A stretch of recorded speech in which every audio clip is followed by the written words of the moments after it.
ay pagpapahayag na biyaya ng Diyos. So ask for this gift, but be ready to be changed by the more revelations that would come. Sapagkat habang lalo nating nakikilala ang Diyos, lumalalim ang pagkakaalam natin tungkol sa Kanya, ay magkakaroon ng mga pagbabago sa ating pananaw, pagbabago sa ating pagkilos, at mga pagpapahalaga. Bakit kailangan pang lalong makilala ang Diyos? Why is there such a great need to know God more? Because what you know now about God could have been shaped only by religious instruction or doctrine. Hindi malayo na ang pagkakaunawa natin tungkol sa Diyos ay hinubog lamang ng ating relihiyon. Kaya iba-ibang taong iba-iba ang relihiyon ng kinasalihan, iba-iba ang pagkakakilala sa Diyos. Siyempre, nagpapaligsahan naman ng bawat relihiyon para sabihin, sila lang yung tama at yung iba yung mali. But usually what we know of God is controlled by religious officials, religious committees, or councils. Mga grupo ng taong matataas ang posisyon, magaganda kumisa ng mga suot, at sila ang nagsasabi, ito ang Diyos, ito ang dapat mong malaman tungkol sa Diyos, at ito ang kahulugan ng salita ng Diyos. It's possibly correct, but also possibly biased, myopic, self-serving. That's why religious groups oppose one another, while all subscribe to the idea that there is really one supreme God, creator of all. Iba-iba kasi ang pananaw ng mga relihiyon. So what we know now about God could have been shaped only by culture and tradition. That's why even Filipino Catholics have a different point of view of God from, let's say, Spanish Catholics or German Catholics or American Catholics. Pare-parehong Catholics yun. Kasi may kultura, may tradisyon.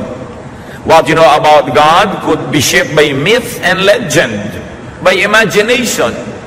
Maaari rin naman na marami nating ideya tungkol sa Diyos ay guni-guni, haka-haka, sabi ni Lola, sabi ng kutsero, sabi ng beautician. Paano natin susuriin kung ang alam natin tungkol sa Diyos ay tama nga? What we know about God could have been shaped only by intellectual discourse and philosophy. Marami naman talagang pinisikap nilang unawain ng Diyos sa pamamagitan ng filosofiya. Pag-unawa, pagsaliksik, pag-aaral ng bawat salita sa Biblia at pinagmulan nito, ano ang kahulugan ng mga salitang ito, etc., etc. Mahalaga ang lahat ng binanggit natin, pero hindi yun sapat. Because understanding God through intellectual discourse and philosophy could be putting God inside man's brain. And the brain is a very small box.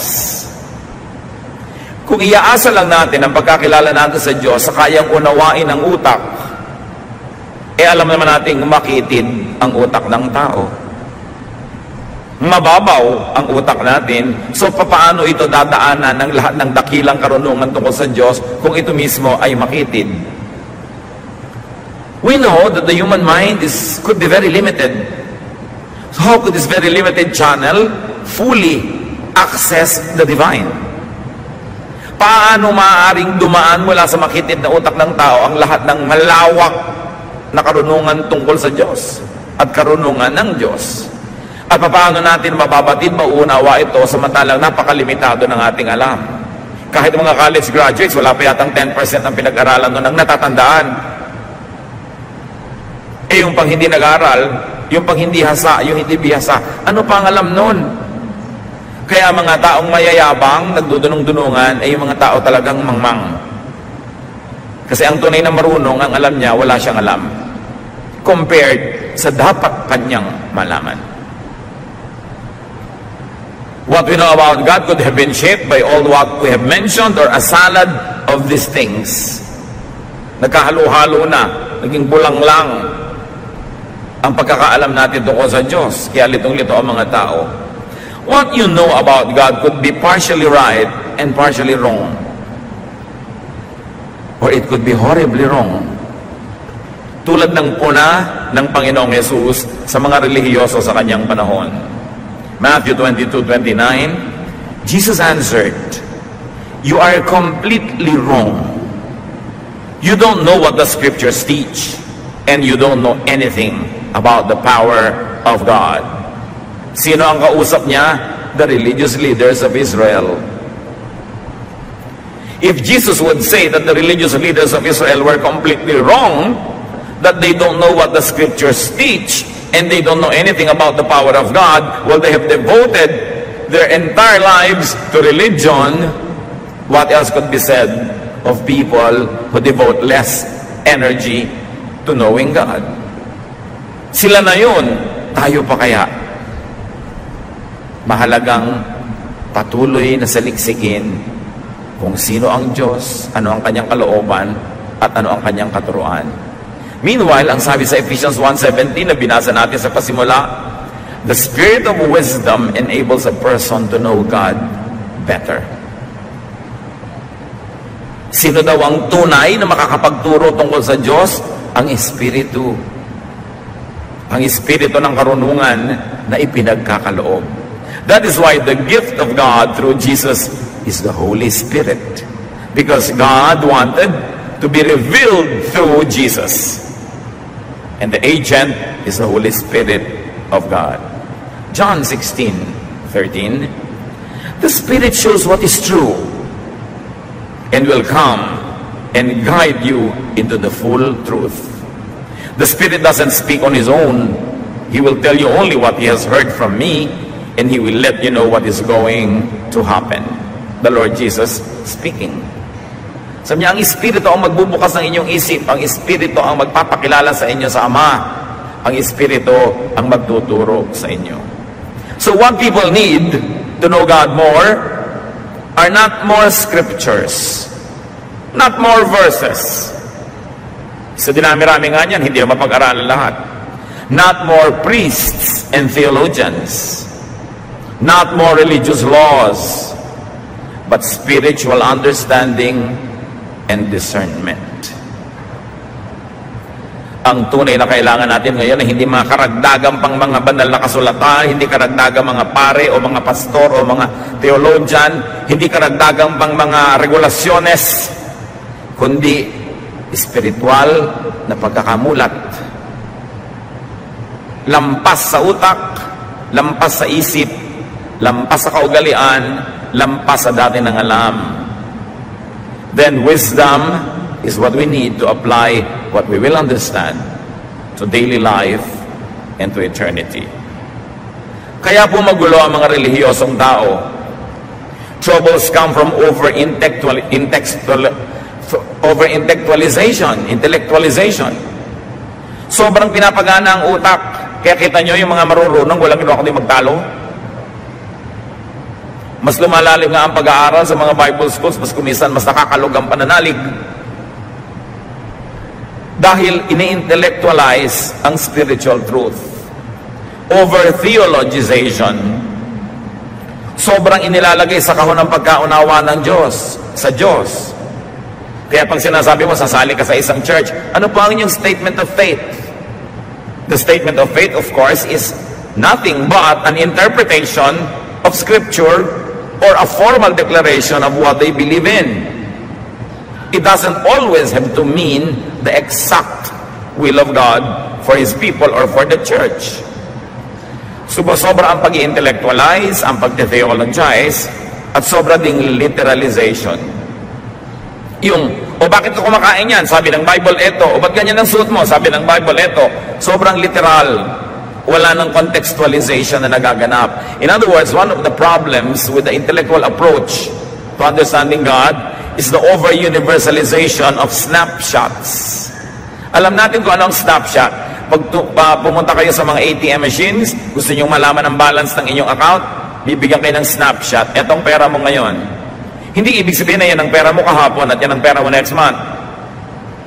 Pag may snapshot, nilitratuhan ka ng isang tao, lalo stolen shot, so to speak, hindi ibig sabihin laging gano'n ang buhok mo, o laging gano'n ang damit mo, o laging gano'n ang itsura mo. Snapshot lang yon. Yun lang ang itsura mo nung oras na yon. So hindi pwedeng may magsabing, o bakit ka naka-orange ngayon? Sabi ng picture, dapat naka-blue ka. Nung pinicturean ako, naka-blue ako. Ngayon naka-orange ako. Ito ang totoo sa akin ngayon. Anong kinalaman niya sa Biblia, mga kapatid? Maraming mga tao sobrang mag-universalize ng snapshots. Halimbawa, sinabihan ni Paul ang mga taga-Corinth, o dapat maiksi ang buhok ng mga lalaki. O ngayon, i-accuse mo lahat ng lalaki na mahaba ang buhok, Ano ba ang kahulugan ng araw sa kanila ng mahiksi at mahabang buhok? Ano bang ibig sabihin sa kanila sa kultura noon? Bakit yun masama para sa iba at hindi mabuti para sa ibang mananampalataya? Noon, ang tanong, ganun pa rin ba tayo ngayon?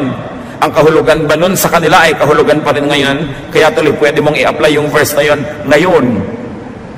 At yan na nagkakagulo. Sobrang nagagapos, natatali ang mga tao sa pag-unawa sa Diyos dahil kalit-liitang tuldok at mga salita ng mga sulat at instruction that were given to specific recipients in specific context for specific needs were universalized by theologians for all time, for all people, in all places. Nawawalan tuloy ng alat, ng sarap ang salita ng Diyos kung ino-over universalize at ino-over kulang sa contextualization. Ang nagiging pag-unawa tungkol lang natin sa salita ng Diyos is all purely intellectual, mental. Knowing God better is a spiritual process. Of course, you begin with something intellectual and mental. You begin with words, you begin with ideas, you begin with symbols, but you don't stop there. You know God beyond intellectual, verbal, and methodical process. Bakit po? Dahil yung intellectual, verbal, and methodical process ay limited. It's very limiting. How could a finite mind totally comprehend an infinite God? Kung merong napakalaking, kita nyo kung bakit bumabaha, ang laki-laki ng Laguna de Bay, yung lake.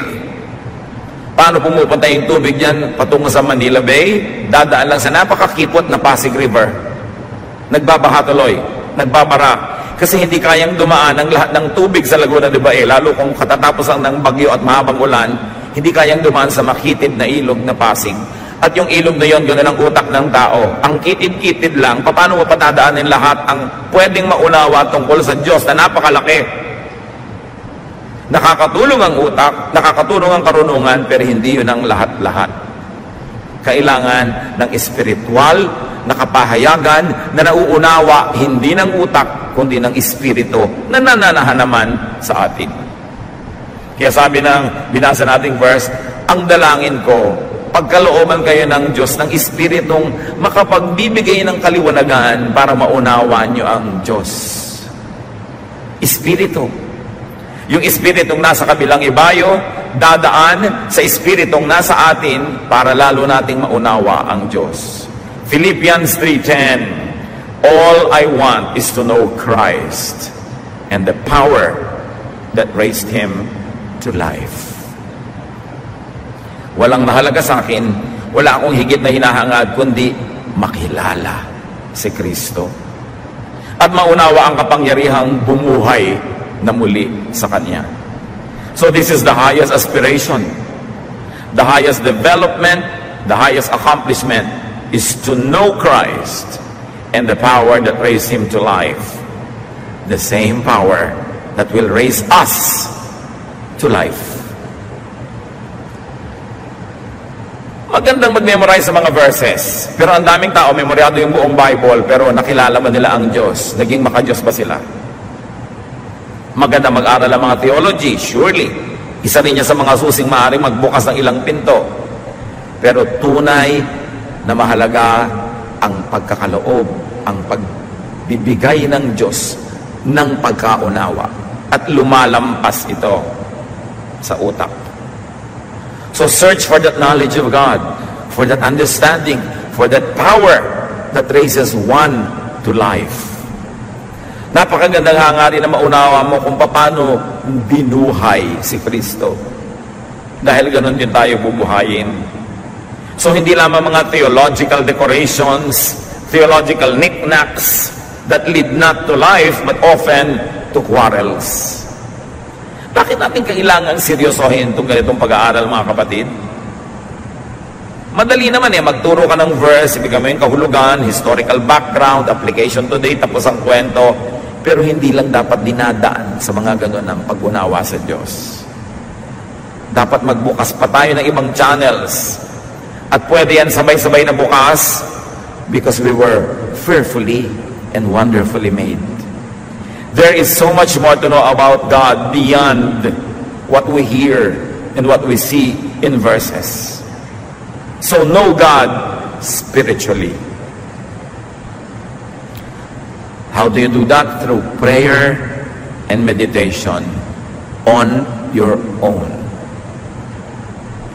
Dapat nating sariwain, balikan at buhayin yung personal na pakikipagniig sa Diyos. Yung wala kang sinasabi, nananahimik ka lang, hinahayaan mo lang kausapin ka ng Espiritu. Beyond words, beyond sermons, beyond reason, beyond thought, beyond the mind, beyond logic. Sobra na tayong nasanay na para mga baby na sinusubuan, kutsa-kutsarita ng pagkain. Akala natin umatin tayo ng church once a week, umupo ka doon ng 1.5 hours, ay nagkaroon ka na ng spiritual feeding na sapat. No. Dapat ang pag-aaral natin ng sabay-sabay ay nagbubukas lamang ng isip nating marami pang dapat tuklasin ng isa, ng solo. Pag nag-iisa ka sa iyong silid, sa iyong lugar, sa iyong kinalalagyan, kailangang patuloy mong hanapin ang Diyos at makinig ka sa Kanya diretso. Hindi lang yung nadidinig mo through the pulpit, through the Sunday school teacher, through the radio, through the TV, kasi yung galing sa Diyos na mensahe, nagiging second or third class na dahil dumaan na kung kani-kanino bago makarating sa iyo. At yan ang nalilimot ng mga tao na meron silang pribilehiyo at tungkulin na personal na hanapin at kilalanin ng Diyos kahit hindi sila nag-Bible school, kahit hindi sila nag-aaral ng Greek o Hebrew, dahil may Espiritu sila na kayang kausapin ang Espiritu ng Diyos. Tulad ng sinasabi sa Romans chapter 8, hindi natin alam at hindi natin alam kung paano magdasal, pero ang Espiritu ang tumutulong sa ating Espiritu. Pinagdarasal tayo, nagdadasal para sa atin at tinuturuan tayo magdasal. Huwag kayong makontento na nakikinig dyan sandali at pag 1 hour nakahabaan na, naiinip na. Walang mararating ang pagkakilala natin sa Diyos na walang hanggan kung napakalimitado ng ating ibinibigay na panahon para siya pakinggan. At nadidinig ang Diyos, hindi lang sa pamamagitan ng bibig ng mga mangangaral dahil kaya kang kausapin ng Diyos ng diretsahan. This is something that the church will not always want to teach the people, because the church people would always like to be in the center of God's economy, to be forever important, to stand between the people and between God. But I'm telling you that God wants a fellowship with you personally, directly. That the fellowshipping of God with you through the church, through the institutions, through teachers, is only one of the many ways that you can be with God. And you must develop your personal time, your personal relationship, and your personal knowledge of God. Of course, your personal knowledge of God cannot be applied to everybody. We cannot make a church doctrine out of it, but you may apply it personally in your own life. Bawat tao ay unique. Bawat tao ay may personal na pakikitungo ang Diyos. Hindi uniforme ang pakikitungo niya sa bawat isa. Kaya dapat tayong makadevelop ng ganong bagay. Yang mga karunungan, yung mga theology, yung mga sermon, these are mental constructs, and they could become filters, molds, obstacles even, limits, and hindrances in understanding the divine. Kaya nakikita nyo ang mga tao kuminsan, pagka nakinig kay Speaker A, nagiging korteng A ang utak. Pag tagasunod ni Speaker B ang utak. Kaya nagbabangay-bangayan, pero alam nyo, there's only one God. It helps that some people who are trained, who study more, who devote more time to understanding Scripture, are able to minister to us, who devote less time. But these are not the only ways that God can teach us. Tungkulin natin sa ating sariling magkaroon ng diretsahan, tuwiran, at personal na pakikipagtalastasan sa Diyos. Madalas, kung hindi maingat ang speaker, at kung hindi maingat ang listener, nai-influensya lang tayo ng kanilang mga biases, ng kanilang mga agenda sa buhay, at nagiging tayong mga pawns in cruel chess games by the religious. Mahalaga bungkalin ang personal na relasyon sa Diyos. We get limited by our brain. We get limited by our minds and by our thoughts, and sometimes we can get limited by our own church. Kaya imbes na naging committed to God, ay committed ang utak. Marami mga tao broad-minded nung hindi papalabasan ng Bible, nung hindi religyoso, nung nagkaroon ng mga religious affiliations, committed ang utak, lumiit ang mundo sa halip na lumaki. Kasi nga napapakitid tayo ng theology madalas. Human thought does not always correspond with divine truth. Hindi laging sang-ayon at katumbas ng iniisip ng tao ang iniisip ng Diyos. Human thought can never correspond completely with God's truth. Isaiah 55, 8-9, the Lord says, "My thoughts and my ways are not like yours. Just as the heavens are higher than the earth, my thoughts and my ways are higher than yours." Ang iniisip ko ay hindi katulad ng iniisip nyo, sabi ng Diyos. Ang aking pag-iisip, ang aking mga pamamaraan ay higit na mataas kaysa sa inyo, tulad ng kung gaano kataas ang langit mula sa lupa. Kung ganon, sino ang maglalakas ng loob at magyayabang para sabihin, lubos na nauunawa ko ang Diyos, ito ang tungkol sa Diyos, ito lang ang totoo tungkol sa Kanya, kaya makinig kayo sa akin. We can always attempt. Sometimes we hit, sometimes we miss. But nobody should be so self-righteous and so blinded as to think that he fully understands the divine and that he is the only channel of wisdom about the divine through whom people can learn. Everybody is a seeker, and we must develop healthy respect for fellow seekers, though we may not always agree in methodology and sometimes even in our tentative discoveries, pero dapat nakabukas ang isip ng tao. 2 Peter 3:8, dear friends, don't forget that for the Lord 1 day is the same as 1,000 years, and 1,000 years is the same as 1 day. Of course, here we cannot always be literal and say, ay, 1,000 years pala natin, 1 year, 1 day, 1 year lang kay Lord. Ang ibig sabihin, hindi tayo pareho ng panukat sa panahon. Kaya kung minsan inip na inip ka na, sa hindi pa nainip ang Diyos. Ang ibig sabihin lang nito mga kapatid, mga verses na binabasa natin, huwag nating isipin na kung paano tayo mag-isip, ganun din ang Diyos. Kaya nagtataka ka, Lord, kung mabait kayo, ba't niyo po ito ginagawa? Sinasabi ni Lord, iba ka naman mag-isip, iba ako mag-isip. Huwag mong asahan na mag-iisip ako tulad mo. Paminsan-minsan, pareho tayo ng iniisip, dahil nasa iyo naman ang aking espiritu, pero minsan-minsan lang yon.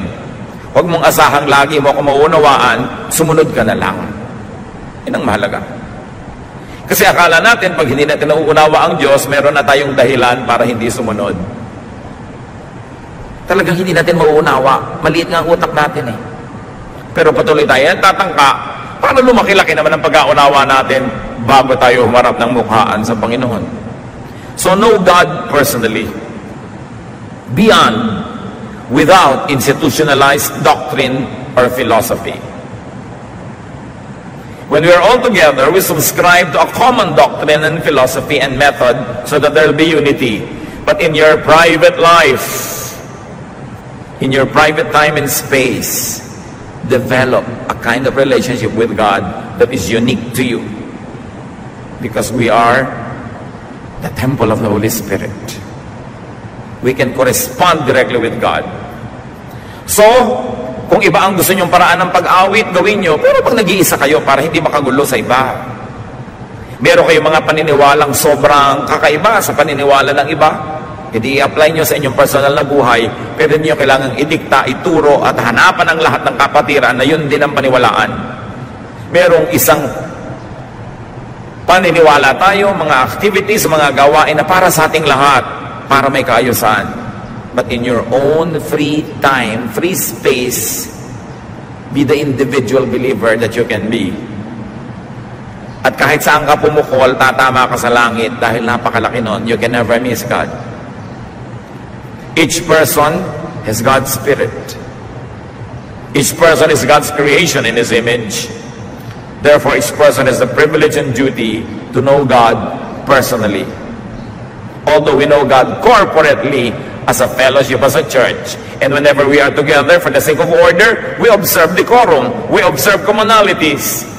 But personal ways of approaching God may be applied in your personal worship. So how do you know God? Through personal reflection.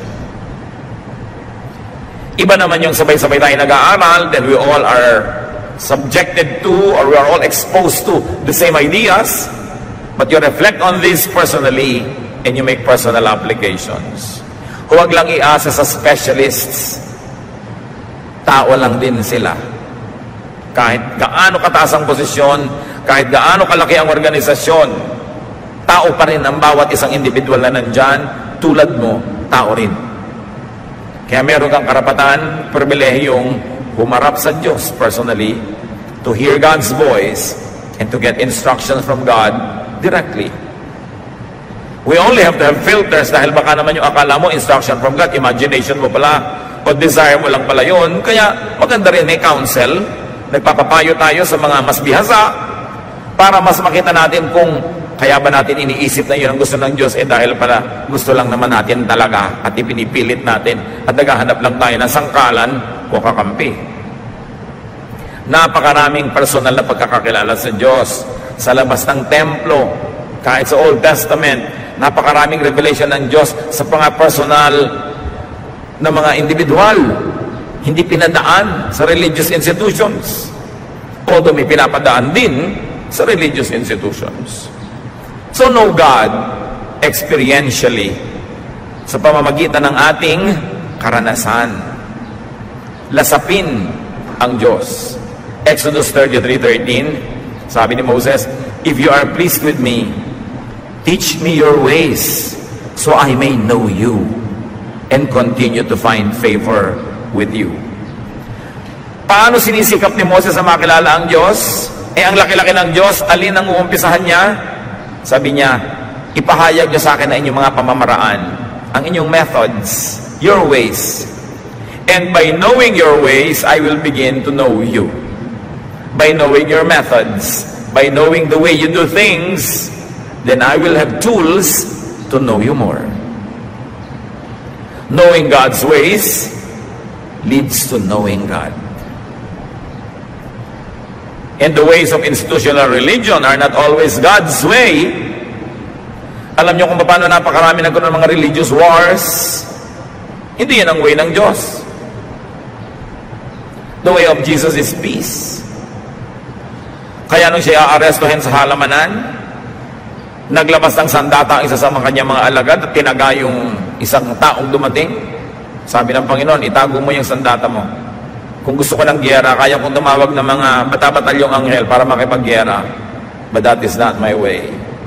So whenever you see religious wars, you know that it is only the way of men, the way of religions, but not the way of God. And in that case, religious groups misrepresent God. Kaya kailangan nakikita natin yon. Know God through His dealings with you and others. Alam nyo ba na kung bubuksan nyo lang mga kapatid ang inyong mata at tainga, be observant, makikilala nyo ang Diyos kung paano siya sumasagot sa inyong mga dalangin. Kasi lagi siyang sumasagot. Yes, no, later, sagot yon. Kung paano siya nagpapahayag sa pamamagitan ng mga mumunting mga himala na hindi nyo napapansin. Ang sarap na magbukas ng mata, magbukas ng pakiramdam, at damahin nyo ang pagtuturo, pag-aakay sa inyo ng Diyos araw-araw, laging nandun. Hindi lang kasi tayo nakatune in. Wala tayong inaabangan kundi mga dagat na mabiyak, mga tala na bumaba, umakyat, maraming himala araw-araw. Yung mananalangin lang kayo, lalo yung mga talagang nananalig, humihingi ng signs, nakakakita sila. Lord, ano po bang gagawin ko? Nakakalito naman. Ang sasagutin ko ba, itong si manliligaw, A, B, or C, please give me a sign. And they see signs. Kaya lang, don't be deluded and don't be deceived by your emotion. Kailangan, sinusuri, pero meron. Buhay ang Diyos. Kumikilo siya. Sangkot siya sa buhay natin araw-araw. Kailangan lang nating makita. Hindi lang sa verse nakikita, hindi lang sa sermon. Araw-araw. Kasi kasangkot siya at mahal niya tayo. Observe. Know God through the way God moves in your life. You don't need somebody else's life to show you this. You have your own life, which is the palette through which God paints. Parang isang tanghala ng ating sariling buhay na doon nakikita ang performance ng Diyos. Kailangan lang nating magbukas ng pananaw. God can be experienced. You don't only hear about God, you don't only hear God's words, experience God. Kailangan lang sensitive. One way to measure if someone does not know God, 1 John 4:8. God is love, and anyone who doesn't love others has never known Him.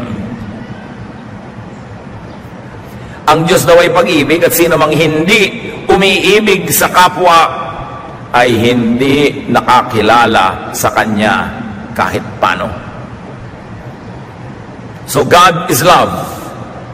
That is one of the greatest truths revealed in Scripture. Therefore, God's way is the loving way. Anyone who does not love, anyone who is not loving, anyone who employs unloving ways, does not know God. Despite doctrine. Doctrine! Kahit ang ganda-ganda ng doctrine, kahit ang linaw-linaw ng doctrine, ang tanong mo, loving ba? Despite statement of faith, despite religious connection or title or credentials, despite education, if someone was not loving, the Bible says, he does not know God. Kahit mataas ang ranggo, mataas ang pinag-aralan, pero kung hindi maibigin sa kapwa, hindi raw nun kilala ang Diyos. He could believe in God, no doubt. He could be religious. But still, he does not know God. So sinusuri mo ang tao, paano ka maniniwala sa kanya, paano ka susunod, hindi dahil sa kaistriktuhan, hindi dahil sa karunungan, hindi dahil sa title, kundi maibigin ba? Ang pamamaraan ba niya ay maibigin o malupit? Ang pamamaraan ba niya ay mabait o hindi mabait? Ang pamamaraan ba niya ay matulungin o pabaya? Sabi, doon mo makikilala kung talagang nakakakilala sa Diyos. Pag-ibig ang pinakadakila sa lahat. More than doctrine, more than theology, more than statement of faith, is love. 1 Corinthians 13:13. For now, there are faith, hope, and love. But of these three, the greatest is love. Sabi, kahit pabali-baligtarin mo pa lahat ng paniniwalaan, doktrina, faith, etc., pag-ibig pa rin ang pinakamahalaga. Why? Because God is love. Love is the greatest doctrine. Ano ba, sumasali ka sa church, ano ba bang doktrina nyo dito? Bautismong lubog, wisik, o buhos? Hindi yon. Ang titingnan mo, maibigin po ba kayo? Ano ba ang doktrina nyo? Pre-trib, post-trib, mid-trib. Awayan siyempre ang mga marurunong. Pero sabi, the greatest is love. Eh ano naman ang pakialam ko kung post-trib, mid-trib, o pre-trib kayo? Pero loving ba kayo? Mamahalin nyo ba ako dito sa church na to? O gagamitin nyo lang ako ng 2 taon, 5 taon, pero pag nagkamali ako, sisipain nyo ako, ipapahiya nyo ako sa pulpito. Loving ba kayo? Yan ang tanong. Love by itself is doctrine. Loving is the greatest religious act. That's why Jesus died on the cross. He did not die preaching. He did not die disciplining people. He did not die na namamalo, nagagalit, nanguhusga. He died loving. Ipinapako na nga siya, ang hinihingi pa ng tawad sa Diyos, yung nagpapako, Father, forgive them for they know not what they do. 1 Peter 4:8, most important of all, you must sincerely love each other because love wipes away many sins. Isipin ninyo, binubura daw ng pag-ibig ang maraming kasalanan. Sa iba, o may kasalanan ka, paano natin buburahin? Paparusahan kita. Pag nasyahan ako sa parusa, o sige, brado.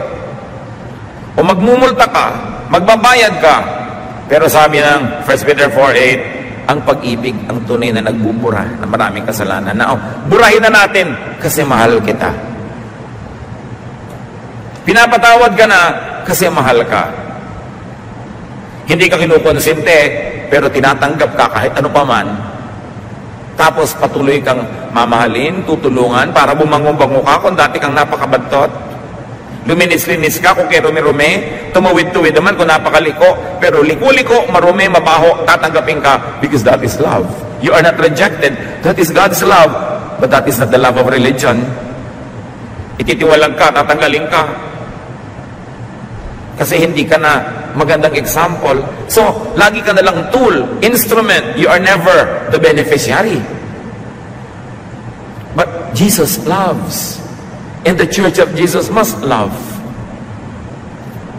Sa pagpapasikat ng iba para masabing tamang-tama, stricto, laging correct, they forget to love. Many people neglect and negate love in the name of religion. That is the worst irony.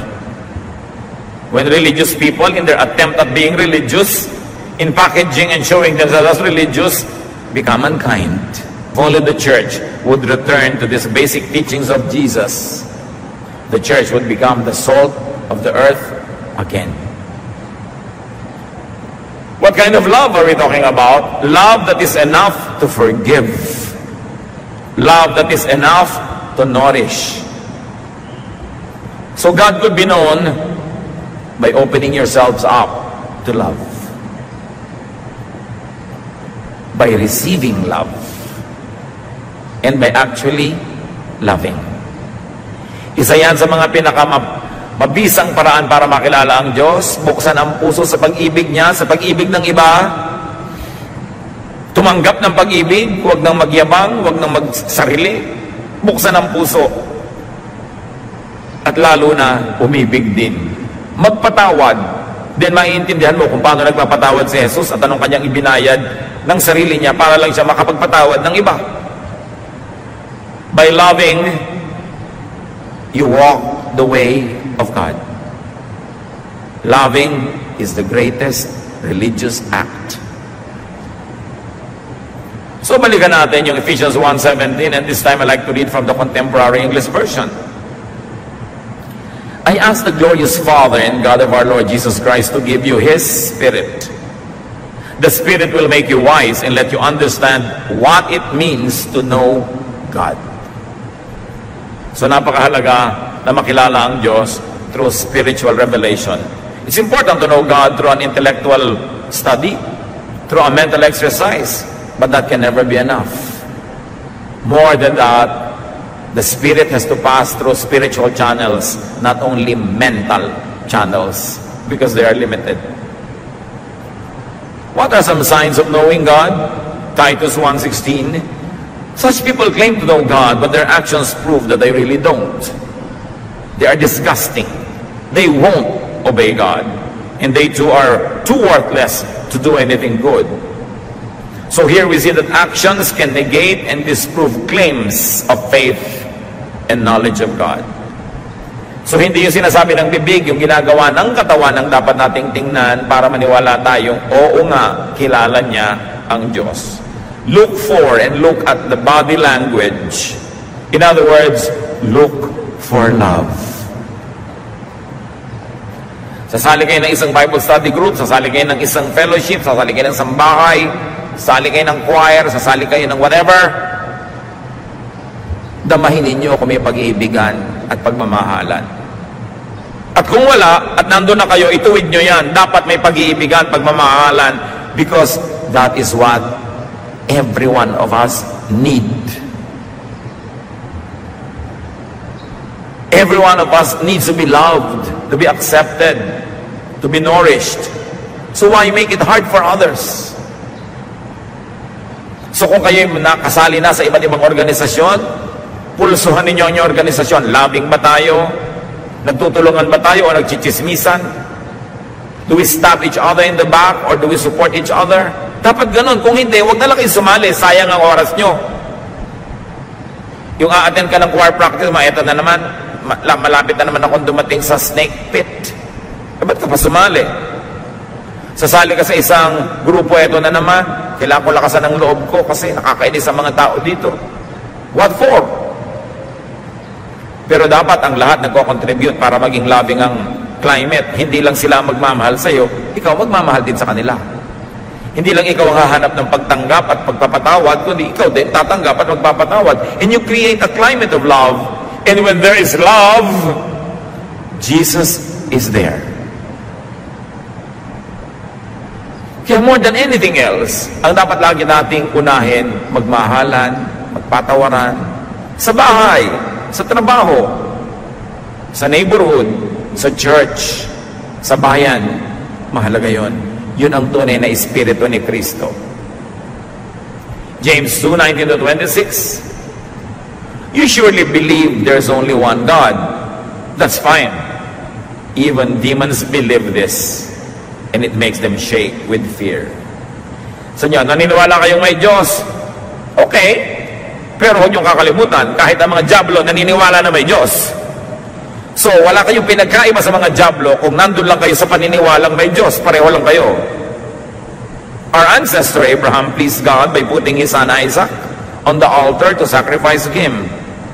Now you see how Abraham's faith and deeds worked together. He proved that his faith was real by what he did. We please God by what we do, and not only by what we believe.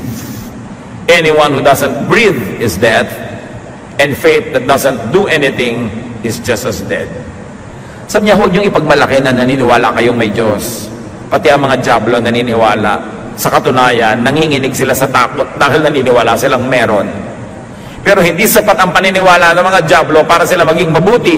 Naniwala lang sila hanggang doon. Kaya sabi, kung kayo man naniniwala lang, pero hindi kayo mabuti, hindi kayo gagawa ng mabuti, walang patunay sa inyong mga gawa na naniniwala kayo, katulad lang kayo ng mga Diablo na yun. Huwag kayong manalig na okay na kayo dahil lang naniniwala kayong may Diyos. Dapat yung paniniwala nyo magbunga ng mabubuting gawa para malayo-layo kayo umagwat at umangat mula sa mga. Some religious people become unloving, harsh, and cruel precisely because they are religious. Because they try to be religious and they impress others with their religiosity. They try to prove that they know God by acting like God, by acting like judges, by being unkind and cruel to so-called sinners, by being hostile to other God-seekers, by setting themselves apart in direct opposition to God's ways. James 1:27, religion that pleases God the Father must be pure and spotless. You must help the needy orphans and widows and not let this world make you evil. Ano daw yung tunay na religion? Helping needy people, doing good deeds, being kind, being loving. So brothers and sisters, choose to love. Meron kayong tiya nakakainis, you can choose to love and choose to hate. May kasambahay kayo nakakabuiset, you can choose to love, you can choose to hate. Choose the loving way. Because God is love. That is the way of Jesus. Sayang lahat ang oras natin kung mayroon na naman kayong chance pumili, tas you will choose to hate. May kaharap kayo, you can choose to be kind, but you choose to be unkind. You can choose to forgive, you choose not to forgive. Sayang ang lahat. Dahil sa